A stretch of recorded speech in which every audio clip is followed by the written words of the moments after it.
Olá, pessoal. Estamos começando aqui mais um Imaging Research Pills. A ideia de hoje é discutir, para uma visão do paciente, o que representa ter um nódulo pulmonar num exame de imagem. Essa é uma dúvida muito recorrente de todos os pacientes que se deparam com um nódulo pulmonar descrito em um exame de imagem. E a gente vai tentar aqui agora demonstrar e tentar dar uma perspectiva do que o paciente tem que entender nesses nódulos pulmonares, o que são, de fato, esses nódulos pulmonares, sempre lembrando que isso não é um conselho, sempre o paciente deve discutir com seu médico assistente todos os quesitos e seguir as orientações dele. Definição de nódulo pulmonar é um tecido anormal, grosseiramente esférico dentro do parênquima pulmonar de um paciente.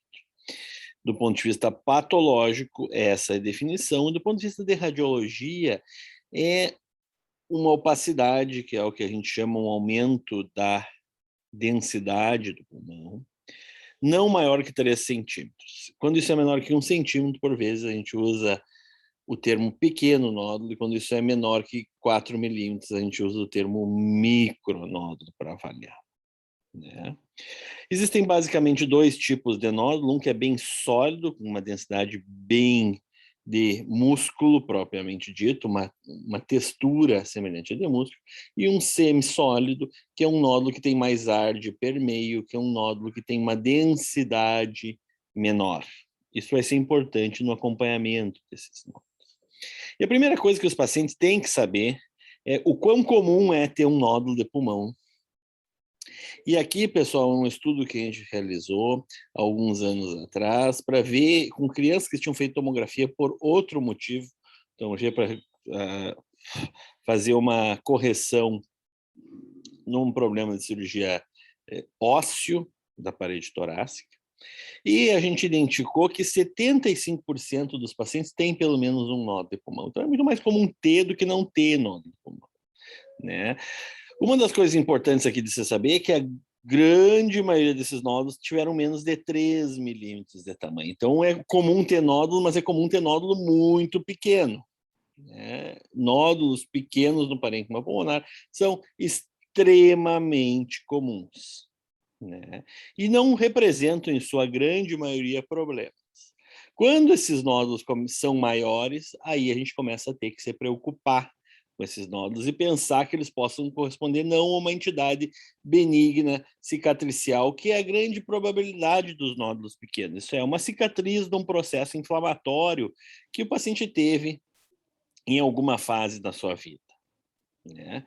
Lembrando aqui para vocês que a grande maioria desses nódulos tem menos de 1 centímetro, que é mais ou menos o tamanho de uma azeitona. A grande maioria desses nódulos vão estar nesse contexto de lesões cicatriciais antigas, sequelas de processo inflamatório, mas quando eles começam a ficar maiores, a gente tem que se preocupar, ou quando o paciente tem algum contexto clínico, isso é, o paciente tem algum câncer prévio, tem algum contexto clínico que possa fazer com que os nódulos pequenos sejam também representem alguma doença importante, como metástases pulmonares.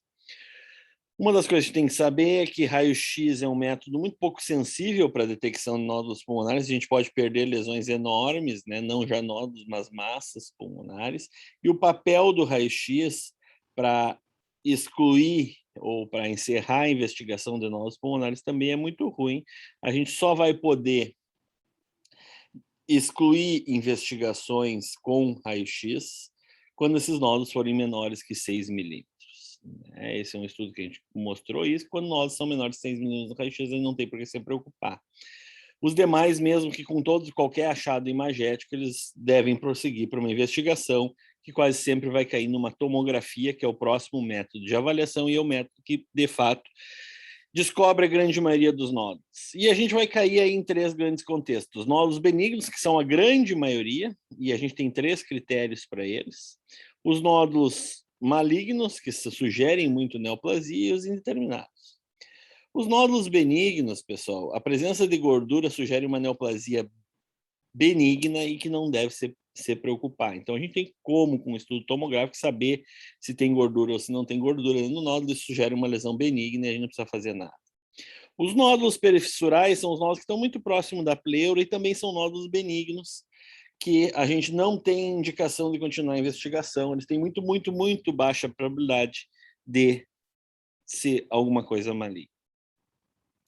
E a calcificação, sim, esse é o achado mais antigo, que nos dá um pouco mais de segurança, muita segurança, para falar em benignidade. É óbvio que o paciente não pode ter história de neoplasias ósseas, não pode ter história de alguma neoplasia que produza cálcio, mas a grande maioria dos casos, com esse padrão de calcificação, a gente consegue excluir que esses nódulos possam ter algum potencial evolutivo pior para os pacientes. Então, nódulos que têm calcificação dentro do interior deles, olhem como eles têm uma densidade até maior que uma costela do paciente, que é a vértebra do paciente. A gente, com esse achado, consegue ter uma segurança que a gente chama de estatística, muito mais do que 95% de chance de que esse nódulo não seja nada. Aí a gente cai nos nódulos que a gente, de fato, tem que investigar e tem que correr atrás nesses pacientes, que são nódulos que têm mais de 2 centímetros, já são nódulos muito grandes e que têm margens espiculadas. Isso é, as margens da lesão não são bem definidas, eu não posso desenhar isso com lápis, elas são todas cheias de espículas. Essas espículas são uma reação inflamatória do corpo humano a um processo geralmente neoplásico e são um marcador importante de malignidade. Esses nódulos, por vezes, podem ser operados direto e a gente não precisar ter investigação maior. Então, os nódulos benignos costumam ter margens bem definidas, os nódulos malignos, esses que têm contornos espiculados, que são todas essas áreas aqui brancas, lineares, em volta dessa lesão nodular, sugerem muito mais que eles sejam malignos. E os nódulos indeterminados correspondem a uma porcentagem que vai de 10 a 20%, esses aqui correspondem a 70 a 80%, e os malignos a 1 a 2%. Então, quando eu tenho um nódulo que não consegue entrar nos critérios de benignidade nem malignidade, a gente chama isso de indeterminado, e a grande maioria desses nódulos são encaminhados para acompanhamento com exames periódicos, né? Dependendo, claro, do risco do paciente. Se o paciente tem menos de 35 anos, a gente não precisa investigar, porque a chance de ser uma neoplasia é muito baixa, a não ser que ele tenha um câncer prévio. Se o paciente fuma, a gente não pode dizer que os abaixo de 6 milímetros eu não vou fazer nada, eu vou ter que acompanhar ele de 12 meses, com uma tomografia em 12 meses. E aí a gente vai fazer exames periódicos, 1 ou 2 tomografias até 2 anos esse nódulo.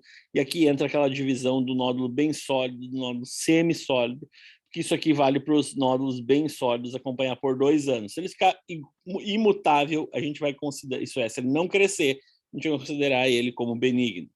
Os nódulos semissólidos, ou que a gente chama de vidro fosco, precisam de um acompanhamento maior. A grande maioria deles a gente tem que acompanhar por 5 anos. Claro que não com tomografia a cada 6 meses, a cada ano, a grande maioria das tomografias a cada 2 anos. Mas a gente tem que ter um tempo maior para acompanhamento, porque esses nódulos crescem mais devagar. E aí isso é importante que todo paciente saiba que tem que acompanhar por 5 anos, porque se em algum momento, depois de 2 anos, o paciente sumir, é um grande risco para ele, porque esses nódulos podem crescer depois de 2, 3, 4 anos. Depois de 5 anos, a gente já tem uma evidência forte que a gente poderia considerá-los benignos. Resumindo, então, pessoal, nódulos pulmonares são muito comuns. A maioria deles são benignos e são cicatrizes de infecções prévias. E o contexto clínico de cada paciente, a discussão com o seu médico é fundamental, porque pacientes jovens que têm menos de 35 anos, não têm neoplasia prévia, muito provavelmente não vão investigar esses nódulos, mas pacientes que têm um contexto de doença de base, muito provavelmente vão ter que fazer, no mínimo, seguimento dessas lesões. A discussão multidisciplinar com o seu médico e desse médico com todos os envolvidos no processo é muito importante. Meu muito obrigado. Nos vemos semana que vem.